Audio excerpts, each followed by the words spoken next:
So nodes are basically region around the atom or in an atom where probability of finding electrons is zero.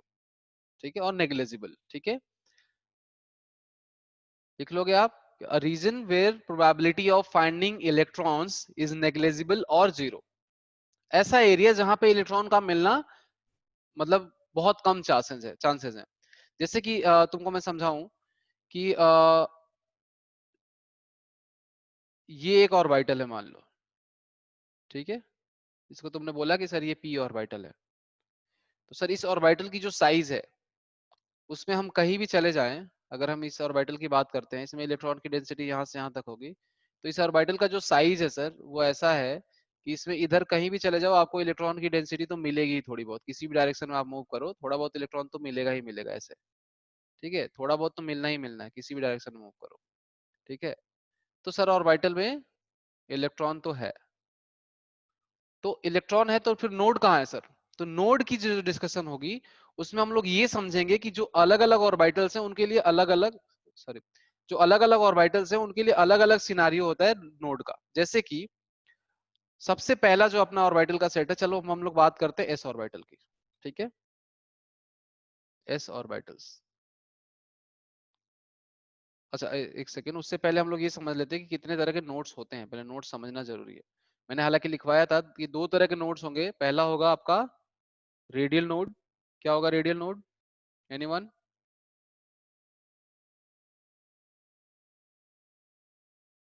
What are radial nodes?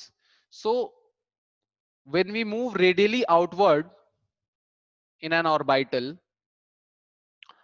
and if there is a point or there is a region at which probability of finding electrons is zero, then that point or region is called radial node. Radially outward direction में move करना क्या मतलब क्या है? तो जैसे कि बात करते हैं s ऑर्बिटल की, तो 1s ऑर्बिटल ऐसा होता है। ठीक है, जो 1s ऑर्बिटल होता है वो ऐसा होता है, यहाँ पे इलेक्ट्रॉन डेंसिटी थोड़ी डिस्ट्रीब्यूटेड ऐसे होती है। और जो 2s ऑर्बिटल का शेप होता है वो होता है ऐसा। तो अब जैसे यहाँ पे बहुत सारी चीजें आपको होंगी जो आपको याद करनी है, आपको समझना है, क्योंकि जैसे इसके लिए हालांकि होता है काउंटर डायग्राम, जो अपन ने प्रोबेबिलिटी डिस्कस करी उसी को साई को सॉल्व करके आता है। लेकिन जो 2s ऑर्बिटल होता है उसका शेप कुछ ऐसा होता है।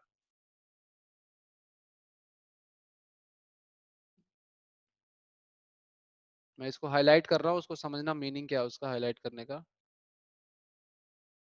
ठीक है, और ये वाला पार्ट, हाँ इसको मैं ऐसे कर देता हूँ। ये जो आप पार्ट देख रहे हो यहाँ पे, और ये जो आप पार्ट देख रहे हो रेड वाला जो भी रीजन देख रहे हो, वहां पे इलेक्ट्रॉन के मिलने की प्रोबेबिलिटी है। तो देखो क्या समझाना चाह रहा हूं मैं, कि जैसे मान लो ये जो पहला एस ऑर्बिटल है, इसमें मैं यहां से सेंटर से स्टार्ट करता हूं और रेडियली आउटवर्ड डायरेक्शन में जा रहा हूं, तो जहां तक ऑर्बिटल की रेडियस है या जहां तक ऑर्बिटल की साइज है, कोई भी ऐसा डायरेक्शन नहीं है जिसमें रेडियली आउटवर्ड डायरेक्शन में जाने पे कहीं एक पॉइंट आए जहां पे इलेक्ट्रॉन के मिलने की प्रोबेबिलिटी जीरो है। हर जगह कुछ ना कुछ प्रोबेबिलिटी है इलेक्ट्रॉन के मिलने की। ठीक है, तो यहाँ पे हम बात करेंगे, तो रेडियल नोड अगर आपसे कोई पूछे कि सर बताओ इसमें रेडियल नोड क्या होगा, तो आप बोलोगे कि इस पे रेडियल नोड हो जाएगा जीरो, क्योंकि जब हम रेडियली आउटवर्ड डायरेक्शन में जा रहे हैं तो कोई भी ऐसा पॉइंट नहीं आ रहा है जहां पे कि हमें इलेक्ट्रॉन मिलने के चांसेस नहीं दिख रहे हो, तो इसके लिए हम बोलेंगे radial node is equal to zero.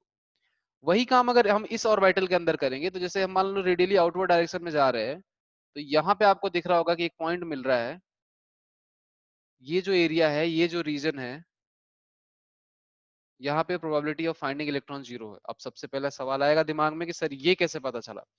तो ये ऐसा है कि जैसे कि जब हम लोग वेव फंक्शन की बात करी थी, मैंने श्रोडिंगर वेव इक्वेशन की बात करी थी, मैंने एक टर्म लिखा था कि यहाँ पे साई, जिसको हम बोलते हैं प्रोबेबिलिटी फंक्शन या वेव फंक्शन।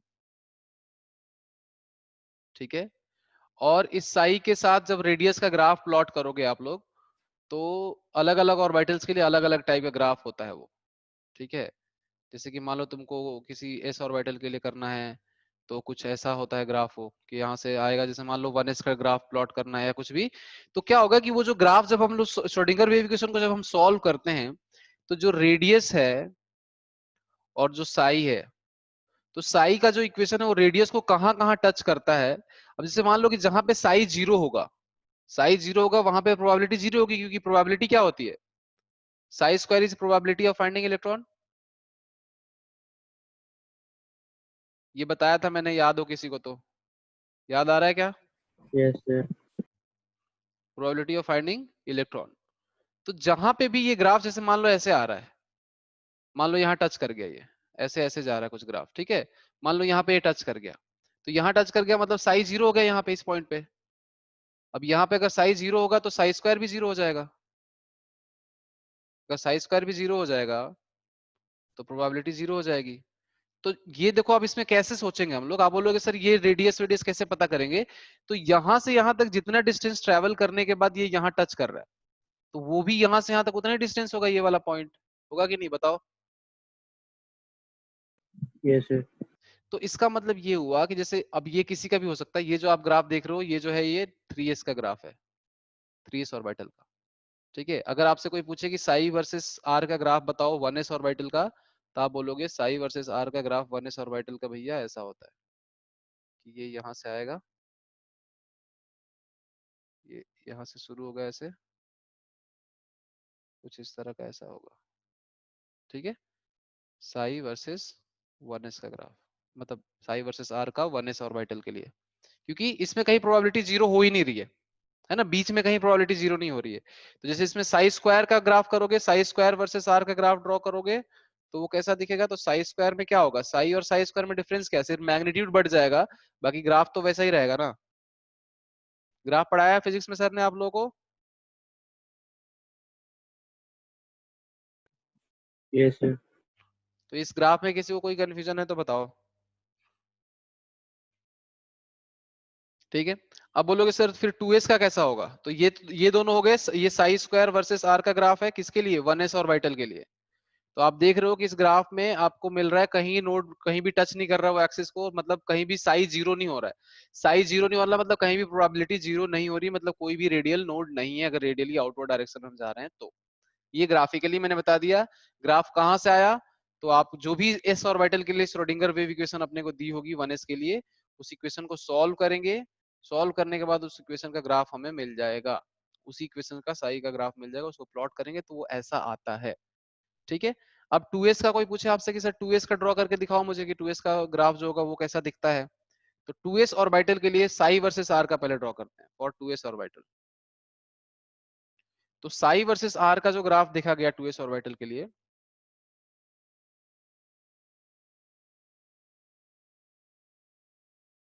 वो कुछ ऐसा देखा गया कि यहां से आया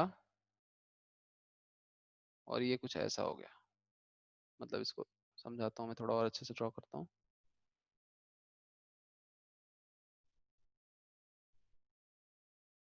साई वर्सेस 2s का अगर कोई आपसे ग्राफ पूछे तो वो ऐसा होगा कि यहां से नीचे तक आना है आपको, और ये यहां से आके ऐसे एसिम्प्टोट हो जाएगा। एसिम्प्टोट तो पता होगा आप लोगों को? एसिम्प्टोट नहीं पता? पता होगा यार, ऐसे मत बोलो। सर एक बार रिपीट कर दो, क्या बोल रहे हो? लिख देता हूं मैं।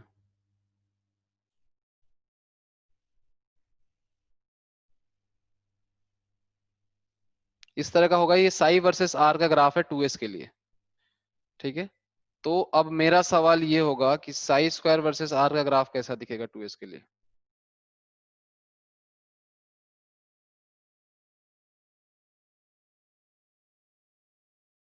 साई स्क्वायर वर्सेस आर,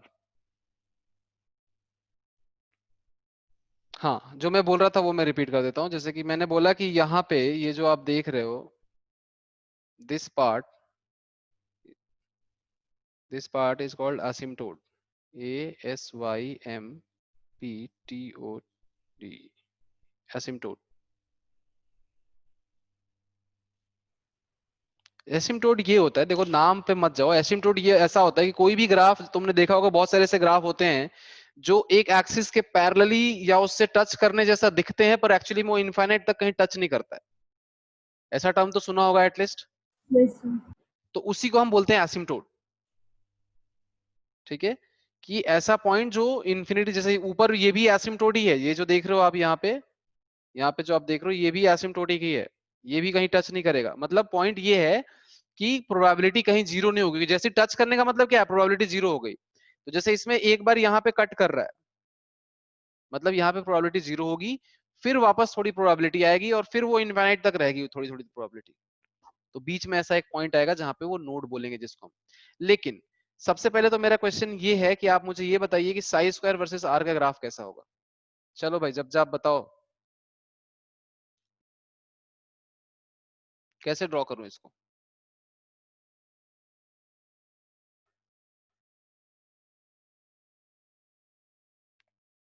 बताओ। पता ऐसे मत करो यार, जब जब बताना तो पड़ेगा। नो आइडिया से थोड़ी होगा, आइडिया लाना पड़ेगा। सोचो तो सही, आपने मैथमेटिक्स कर रहे हो, आप फिजिक्स भी पढ़ रहे हो, आपको समझ में आना चाहिए कि कैसे ग्राफ बनेगा। मैंने अभी बोला है कि जब स्क्वायर करते हैं तो ज्यादा डिफरेंस नहीं आता, मैग्नीट्यूड वगैरह का ही चेंज होता है। जैसे मान लो तुमसे कोई पूछे एक्स का ग्राफ, एक्स का ग्राफ तुमको निकालना है, तो एक्स स्क्वायर का ग्राफ कैसा होगा। एक्स स्क्वायर और एक्स क्यूब का ग्राफ करा है तुमने, एक्स स्क्वायर एक्स फोर। हाँ आर्यन बोलो। फिर मैं कह रहा था सर, इसका जो ग्राफ होगा सर, हम्म। वो मतलब मतलब ऐसे ही होगा, मतलब नीचे को नहीं जाएगा शायद, ऊपर ऊपर से ही कर्व ले लेगा टच करके एक बार। क्यों।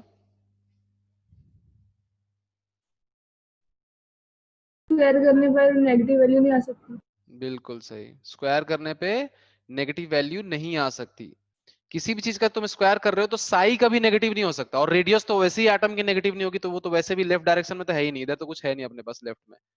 तो पॉइंट ये है कि स्क्वायर की वैल्यू जो साई स्क्वायर है यहाँ पे वो कभी नेगेटिव नहीं हो सकता। तो इन सब चीजों में आप लोगों को दिमाग लगाना है कि भाई ये सब चीजें, क्योंकि ये क्वेश्चन इस पे पूछे जाएंगे।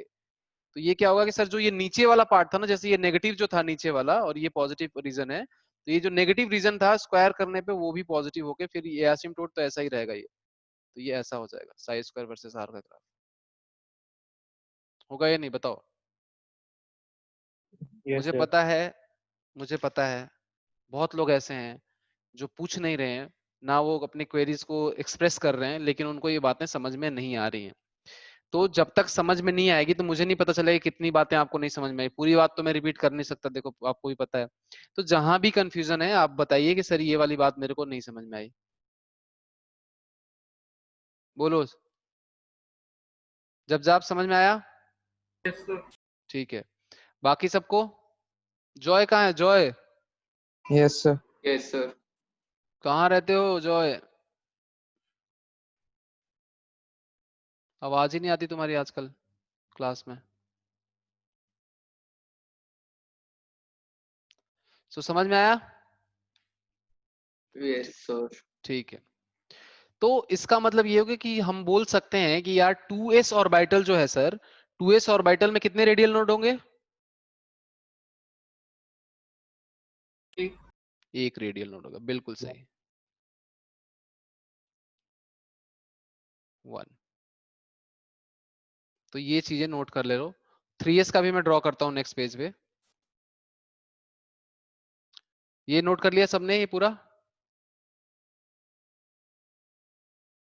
Is there anyone who hasn't noted, तो आप स्क्रीनशॉट ले लो, मैं इसको मूव करता हूँ नेक्स्ट। Sir noted. ओके।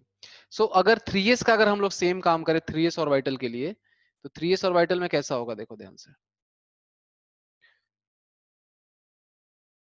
थोड़ा बड़ा करता हूं मैं। 3s के लिए साई वर्सेस आर का पहले कर लेते हैं। तो देखो ये वाला पार्ट फिर से वही कॉमन रहेगा यहां से यहां तक। ये क्या होगा, नीचे ऐसे टच करेगा, फिर ये ऊपर जाएगा ऐसे, और फिर ये एसिम्प्टोट बन के ऐसा चला जाएगा। ठीक है। तो ये नेगेटिव और ये पॉजिटिव, ये साई वर्सेस आर का ग्राफ है। तो कौन बताएगा मुझे 3s के लिए साई स्क्वायर वर्सेस आर का ग्राफ। सर वो जो नीचे नहीं नेगेटिव जाएगा, ऊपर पोर्शन है से ही वो दो ऊपर कर्व हो लेगा। जाएगा। हाँ ऊपर से दो कर्व लेगा सर। बिल्कुल। तो ये साई स्क्वायर वर्सेस आर का अगर आपसे कोई पूछे ग्राफ, तो आप बोलोगे कि सर ये यहाँ से तो ऐसा ही आएगा, ये जो यहाँ पे था जो नीचे जा रहा है वो ऐसा होगा, और थोड़ा तुम लोग ऐसे भी दिखाओगे, थोड़ा सा उसका मैग्नीट्यूड भी तो बढ़ेगा क्योंकि स्क्वायर हो रहा है साई का, है ना। हो रहा है कि नहीं। तो उसका थोड़ा सा कर्व का जो डेप्थ होगी वो बढ़ेगी, उसकी जो हाइट होगी वो बढ़ेगी। तो ये ऐसा होगा एक बार, और ये भी ऐसा ही होगा, और फिर ये यहाँ से एसिम्प्टोट हो जाएगा। तो ये दोनों पॉजिटिव रीजन में ही होंगे। तो ये साई स्क्वायर वर्सेस आर का आप देख रहे हो, आपकी सर दो पॉइंट ऐसे हैं जहां पे साई स्क्वायर जीरो आ रहा है। दो ऐसे डिस्टेंस है रेडियल डायरेक्शन में, रेडियस की तरफ अगर हम आउटवर्ड मूव करते हैं तो दो ऐसे पॉइंट आ रहे हैं जहां पे कि साई स्क्वायर की वैल्यू 0 है, और साई स्क्वायर की वैल्यू जहां 0 होती है वहां प्रोबेबिलिटी ऑफ फाइंडिंग इलेक्ट्रॉन 0 होता है, मतलब उसको हम क्या बोलते हैं, नोड। तो 3s ऑर्बिटल में टोटल कितने नोड हो गए, फिर 2।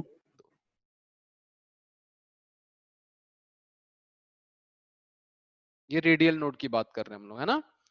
अब अगर हम बात करें तो total number of radial nodes का जो फॉर्मूला होता है, मैं यहां पे लिख दूं, for any orbital total number of radial nodes in any orbital, orbital ध्यान रखना मैं ऑर्बिटल की बात कर रहा हूं, ऑर्बिट की नहीं, will be equal to n minus l minus 1। ये आप करके देख लो, जैसे 1s था तो 1s के लिए n की वैल्यू क्या है 1, l की वैल्यू क्या है 0 और फिर -1, तो 1 माइनस 1 क्या होगा 0। तो 1s में कितने रेडियल नोड थे 0। वैसे 2s में देख लो, वैसे 3s में देख लो, इनफैक्ट आप बोलोगे तो आप चले जाओ p में भी चले जाओ, p में भी आ जाएगा आपका, p के लिए भी सेम आप इक्वेशन यूज कर सकते हो। तो आपसे कोई पूछे यहाँ पे मैं लिखते जाता हूँ ऑर्बिटल और आप आंसर करते जाइए रेडियल नोड के बारे में, तो फिर मैं एंगुलर नोड की बातें करूंगा, ठीक है। तो चलो प्रीति आप बताओ कि 4p में कितने रेडियल नोड होंगे, 4p ऑर्बिटल में।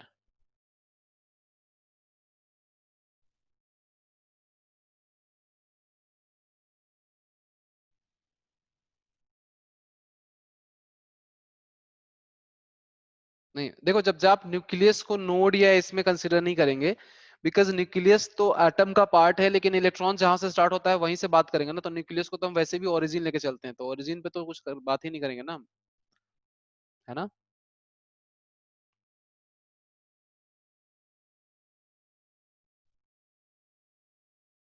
चलो प्रीति का आया क्या।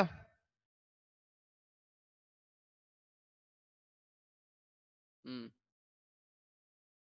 तो देखो आपको क्या करना है, n minus L minus 1 use करना है, ठीक है प्रीति। आपको ध्यान से समझना है इसको, और बाकी लोगों को भी समझना है कि सर n की वैल्यू क्या है, तो n होता है ये, किसी भी ऑर्बिटल को जैसे 4p लिखा है तो पहला जो डिजिट देखते हो यही होता है प्रिंसिपल क्वांटम नंबर n, तो n इज इक्वल टू 4 है आपके पास। p के लिए l अभी मैंने थोड़ी देर पहले तब से डिस्कशन कर रहा हूँ मैं, और जब जाप मिलकर अभी आधे घंटे डिस्कस कर रहे थे कि p के लिए सर l की वैल्यू 1 ही क्यों होती है, तो 1 होती है, अभी के लिए हमें इतना पता है कि 1 होती है। तो हम लोग लिखेंगे n माइनस एल माइनस 1, तो टोटल नंबर की अगर हम बात करेंगे तो n हो गया 4 माइनस l हो गया 1 माइनस 1, तो number of radial nodes in 4p orbital will be equal to 2। अब देखो मैं तुमको एक सिंपल सी बात बता, जो ऑर्बिटल इनिशियली जहां से स्टार्ट होता है, जैसे मान लो s1 से स्टार्ट होता है तो 1s में 0 रेडियल नोड होंगे, p2 से स्टार्ट होता है तो 2p में 0 रेडियल नोड होंगे, ठीक है। तो ये फॉर्मूला अब याद रखेंगे आप लोग, ठीक है। अब बार बार ऐसे ग्राफ थोड़ी प्लॉट करके, ग्राफ थोड़ी इतना याद रखोगे, वैसे ग्राफ पूछा जा सकता है। तो अब आपको जैसे फॉर्मूला याद है, आपको पता है कि दो नोड है, तो आप समझ जाओगे दो बार टच करना चाहिए वो आर वाले एक्सिस को। अगर दो बार टच कर रहा है आर वाले एक्सिस को, तो आपको लगेगा कि हाँ ये सही मैं सोच रहा हूँ, ये जो ग्राफ है ये सही हो सकता है। अब अगर दो ग्राफ ऐसे आ गए तो फिर आपको एग्जैक्ट ग्राफ पता होने की जरूरत है। क्लियर है ये बात सबको, यस सर। ठीक है। नेक्स्ट एंगुलर नोड, तो रेडियल नोड का फॉर्मूला आप याद रखोगे, एंगुलर नोड को मैं समझाता हूँ कि क्या होता है एंगुलर नोड।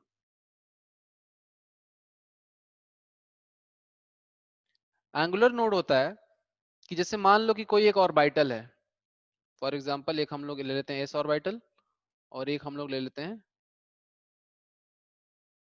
पी ऑर्बिटल, ठीक है। दो ऑर्बिटल्स हैं ऐसे। देखो पी ऐसा डंबल नहीं होता है, एक्चुअली उसका थोड़ा और ज्यादा डंबल ऐसा इस तरह का होता है, जो शेप जो उसका होता है ना, जितना मैं दिखा रहा हूँ उतना डंबल नहीं होता है, ये इस तरह का होता है ज्यादा, मतलब ऐसा होता है। बट मैं थोड़ा इलोंगेट करके दिखाता हूँ ताकि चीजें हमें समझ में आए, डायग्राम में जगह मिले मुझे काम करने की उस पर। एनीवे तो एस और पी ऑर्बिटल की बात कर रहे थे हम लोग। तो जो रेडियल नोड होता है वो इस फैक्ट के, जो एंगुलर नोड होता है सॉरी, वो इस फैक्ट पे डिपेंड करेगा कि अगर मान लो मैं एंगुलरली कुछ पोजीशन स्वैप करता हूं ऐसे, मतलब स्वाइप करता हूं ऐसे, तो कितना पार्ट है जहां पे, या कोई ऐसा रीजन मिल रहा है क्या जहां पे प्रोबेबिलिटी ऑफ फाइंडिंग इलेक्ट्रॉन जो है वो 0 हो? ठीक है, एक सेकंड होल्ड करो यार थोड़ा, देयर इज सम अर्जेंसी। तो आप सोचो इसके बारे में, दोनों के बारे में मैं करता हूँ।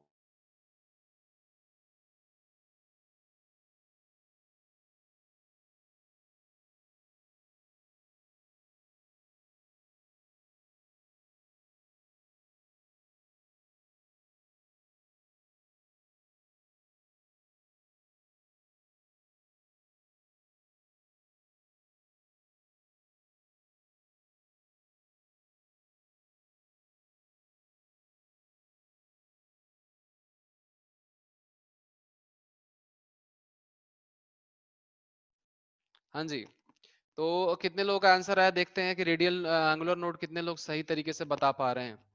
चलो, कितने लोग बता रहे हैं, बोलो कौन बताना चाहता है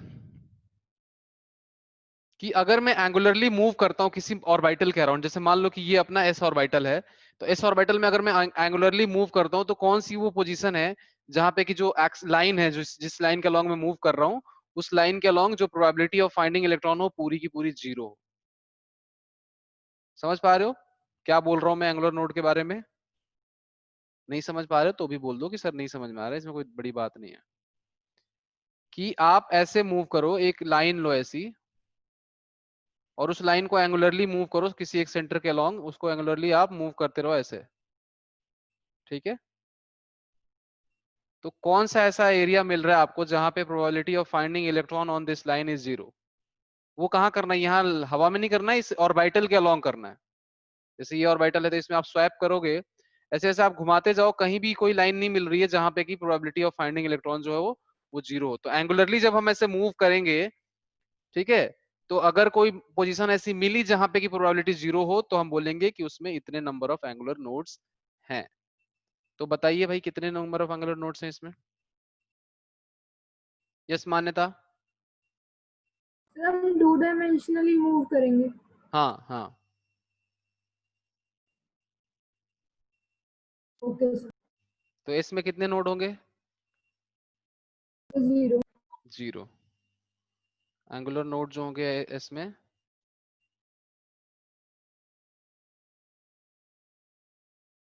विल बी 0, क्योंकि इसमें आप कहीं भी चले जाओ प्रोबेबिलिटी ऑफ फाइंडिंग इलेक्ट्रॉन रहेगी अगर एंगुलर डायरेक्शन में मूव कर रहे हो तो। जैसे आप बोलोगे नहीं सर हम 2s वाले को करके देखते हैं, क्योंकि 2s में एक नोड था रेडियल, तो वहां पे तो प्रोबेबिलिटी नहीं होगी ना।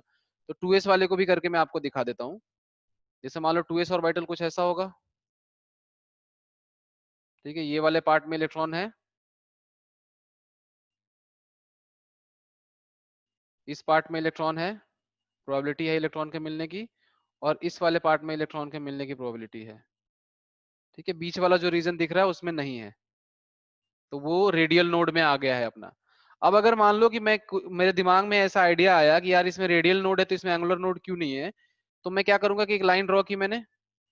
अब इस लाइन के अलॉन्ग देखो, यहाँ भी प्रोबेबिलिटी मिल रही है, यहाँ भी प्रोबेबिलिटी है, यहाँ भी प्रोबेबिलिटी है फाइंडिंग इलेक्ट्रॉन। तो इस लाइन को, ऐसी लाइन आप किसी भी डायरेक्शन में ड्रॉ कर लो, तो अगर आप यहाँ से यहाँ तक कुछ थीटा एंगल स्वैप करते हो ऐसे, तो आपको पता चल गया कि इस रीजन में हर जगह probability of finding electron is there, तो it means there is no angular node. लेकिन if we talk about p orbital और if we talk about d orbital,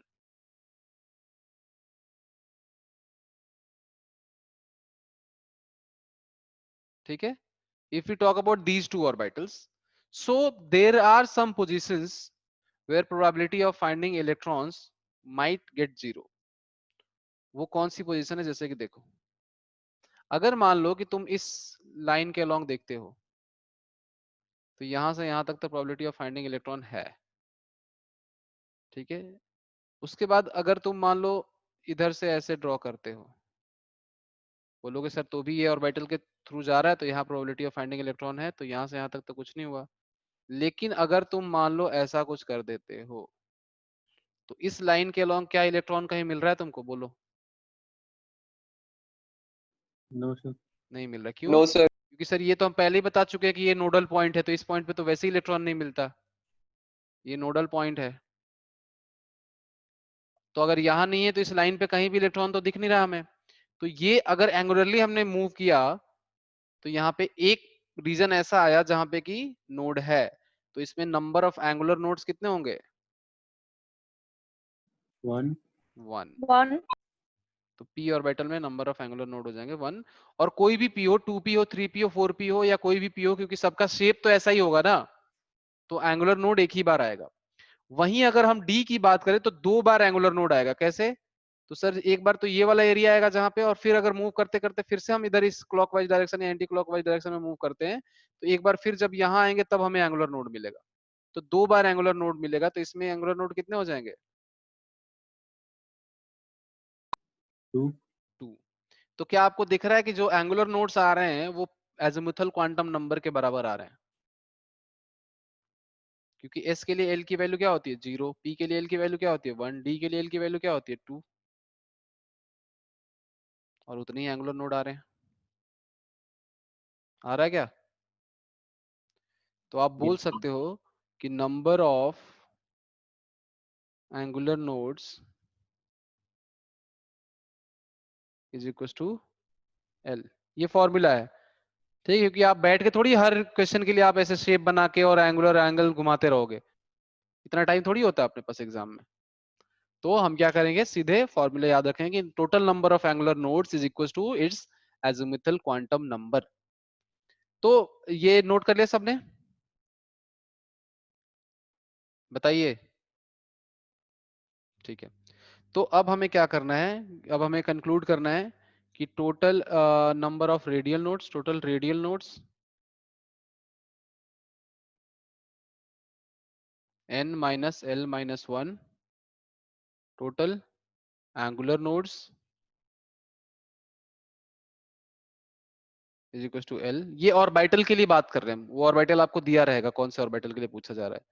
तो टोटल नंबर ऑफ नोड्स जो होंगी वो क्या हो जाएगी in any orbital? n minus 1 n minus 1 will be equal to, क्योंकि ये दोनों को ऐड कर देंगे, इन दोनों को ऐड करना पड़ेगा, तो n minus l plus l cancel हो गया, तो n माइनस 1। तो ये आपको मिल जाएगा। एनसीईआरटी में जैसे आप पढ़ोगे तो आपको सीधे लिखा हुआ है, उसमें एक्सप्लेन नहीं किया गया कि क्या क्या एंगुलर नोड है, क्या रेडियल नोड है, कैसे आपको, बट फॉर्मूला जरूर मिल जाएगा एनसीईआरटी में। ये फॉर्मूला आपको मिल जाएगा बुक में, आप you can refer there and solve questions.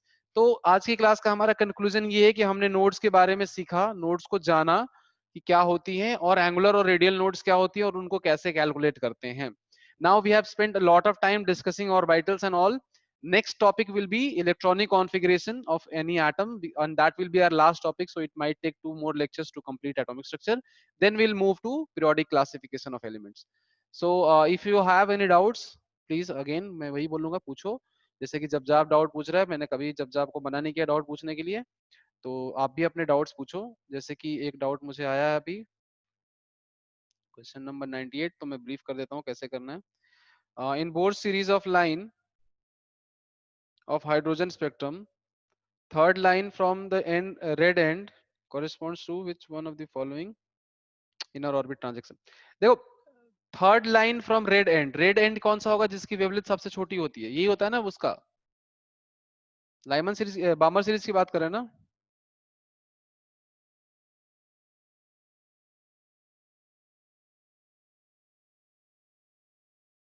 Ninety eight, हाँ। तो रेड एंड से थर्ड लाइन हो गया, मतलब कि 2 डेस्टिनेशन हो गया। तो फर्स्ट हो जाएगा 3 से आना, सेकंड हो जाएगा 4 से आना, फोर्थ, डी ऑप्शन नहीं है इसका, डी आंसर होगा इसका सृष्टि, है ना? इसको देखो एक बार, सोचो डी पे, सोचो कैसे होगा।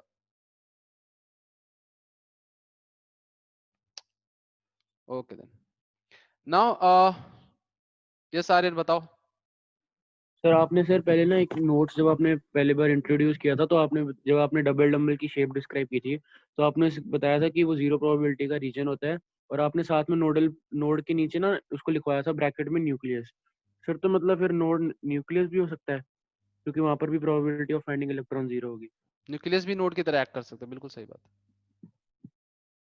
ठीक है, सही बात है। मतलब जो नोड है वो कोई भी ऐसा रीजन जहां इलेक्ट्रॉन नहीं मिलेगा वो होगा। जैसे हमने ये भी मैथमेटिकली प्रूव किया है कि there is no probability of finding electron inside nucleus. ठीक है, तो वो भी एक नोड की तरह बिहेव कर सकता है। यस जब सर जैसे आपने बोला कि न्यूक्लियस भी नोड की तरह बिहेव